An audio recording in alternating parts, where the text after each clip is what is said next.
Today we're going to see an automation that will help you not forget any other invoices, because they will be automatically saved into a Google Drive folder, plus all the contents of the invoices or receipts will be read and saved into a Google Sheets. Invoices can come from both Gmail, plus you can send a photo or the document via Telegram, as you can see here. It's going to allow for both PDFs and images, and as I said, by default, it saves the document into a Google Drive folder plus a Google Sheets. So I'm going to do a quick demo. I'm just going to run the Gmail trigger, and as you can see, it is basically doing a renaming of the object itself. It saves it temporarily in the disk where n8n is installed, then basically reads the information from the PDF or from an image, then it classifies the image or the PDF in this case into invoice, receipt or other. If the document is other, we just don't care about it and the automation is going to end here. But if it is invoice or receipt, it's going to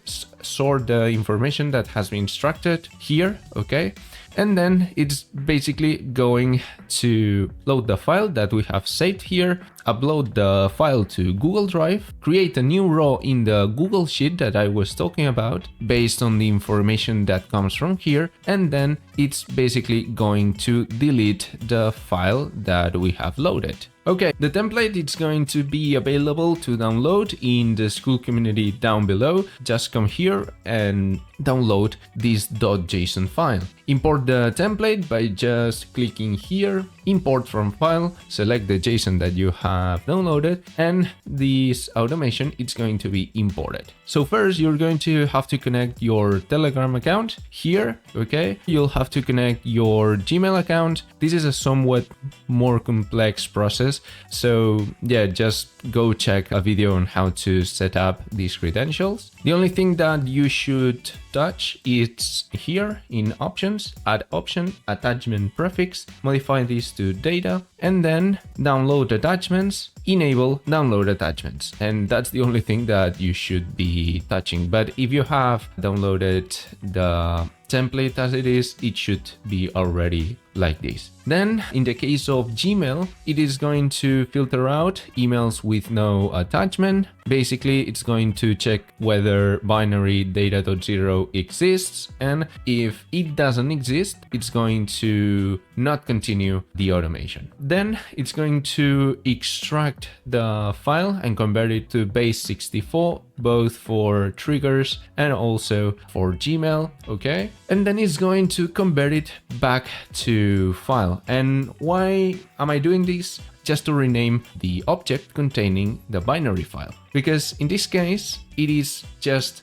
data, and for Gmail it's going to be data0. So it was causing problems while I was building the automation, because I had to do the same process for each of the triggers, and I really wanted to do one thing to not repeat the notes 2 times. So yeah, I just did this so that I can get the file extension from the object called data. Doesn't matter if it has come from email or trigger or Telegram, okay? But yeah, it's just going to save the file. In my case, I have created inside my Docker container this folder inside of temp, n8n temporary files, and it is going to add this prefix, and the name it's going to be the year, month, day, hour, minute and second. I just named this thing like this because it's a temporary file. It doesn't really matter. And of course, we have to save the file in the right extension, so it's getting the extension of the file. Then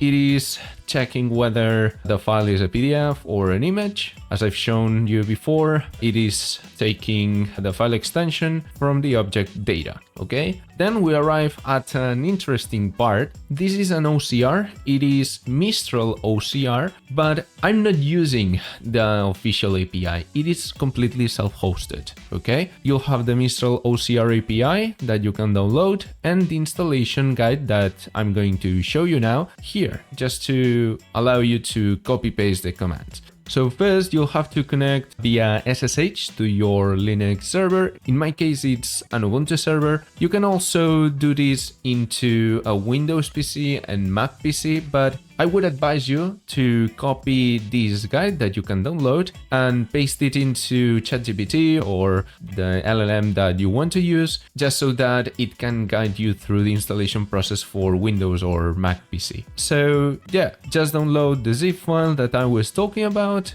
Create this folder inside of your Ubuntu server or, well, Linux server. I have already created it. I'm just going to get into it. And then with an SFTP client, you should upload the folder. So first unzip the zip file. You're going to get this folder in your PC, and then with SFTP, upload the folder here, and you're going to have these three elements. Or you could also just upload the zip file and zip the file inside of the server. Okay, it is basically doing this. Then we have to have Docker installed and Python 3 installed. Okay, so those are requirements. Just look for how to install Docker or Python 3. It's really easy. You can ask the LLM that you want. I'm not going to repeat the whole process in every tutorial that I'm using Docker, so that's why I'm not including this here. So basically enter via SSH to Mistral OCR API and run these two commands. This is basically going to build and run the Mistral OCR API, okay? And basically to test if it's working, just execute this command inside of the SSH, okay? In case you do not have curl installed, you can just do apt install curl and it's going to be it, but it should say status okay. Great, so now just copy this command here, and this is going to make our lives much easier at calling the OCR API inside of n8n. So just copy this, click inside of both of them. We have to set all of them up. So first we're going to do it for images, import curl, paste the curl here, and I want to say three things about this curl. This is the IP that you have to leave if you are hosting your n8n instance inside of a Docker container, okay? But if you're running n8n using npm or npx, you should modify this to localhost or 127.0.0.1, and it should be working. Maybe it's another zero. I can't remember exactly, but yeah, it's something like that. But most probably you're using n8n inside of a Docker container, so you should be leaving this as it is, okay? Then, if you want, you can modify the extension of the image from JPEG to PNG. Just change this and this to PNG, and also you can set here the languages that the OCR is going to support. Okay, by default I have set it to support Catalan, English and Spanish, but you can add more languages, you can remove some of them, or you can remove all of them and set other ones. Okay, and yeah, that's pretty much it. So just click import. I'm not going to do it because I have already set this up. And of course, if you don't have to modify any parameters that I've set, just do not import the curl. Everything is going to be set up correctly. You can modify this here, actually. You can also modify the value. And yeah, but the only thing that you cannot modify here is the PNG that I was saying. And now you should be setting the input data field name of the binary data here. In my case, it's called data, the object. And you should do exactly the same in PDF, but in this case, you should be importing the curl. However, you should change this to PDF and this to document PDF, and it should be working. Then it comes the text classifier, this text classifier node that you can find here, and it is basically passing the text that these OCRs exported, and I added the different categories. So basically the names of the categories and the description of each category. I just said that other text is not an invoice, neither a receipt, okay? And you can modify the system prompt. I was having some issues with these two characters, so I just added do not use these or these anywhere. And yeah, basically that. I connected Qwen 2 because I found that it is the one that works best in this case. I was also trying Gemma 3. Of course, as you can see, I'm using Olama. I have a tutorial. You can go watch that now just to know how to set up Olama and run models in your own server and all this stuff. Then in case that it is an invoice order received, it's going to send information to information extractor and will be completely formatted this way so that we can work with the data afterwards. Then it is going to aggregate the different items that comes out. Maybe it will come out with some items. As you can see here, there are 2, but yeah, it did completely fine now. But sometimes, I don't know why, with these open source models that are not really powerful, they will just output 2 items. I don't know why. Maybe if you use a much more powerful model that it's also open source, it will do it correctly every time. But yeah, I just added this note here to be sure that we're just working with 1 item. Then we will load the binary file, just getting the path where we saved the file before.